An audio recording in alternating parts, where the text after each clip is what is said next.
Hey guys, welcome back to another helpful video of 1 2 Step, and in this video I am going to show you how to save a photo from Pinterest into your profile. So without any further ado, let's dive right into this exciting video. Now in order to do that, you just simply have to open your Pinterest application, and after that select the photo or pin that you want to save into your profile, and then you will get the option of save into here. Just simply click into that save button and it will be saved into your profile. You can also tap for a while into your picture and drag to this pin icon, and then your picture will be saved into your profile also. By following these very easy steps, you can easily save a photo from Pinterest to your Pinterest profile.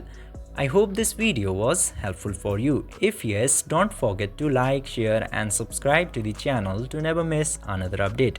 Thank you for watching the video.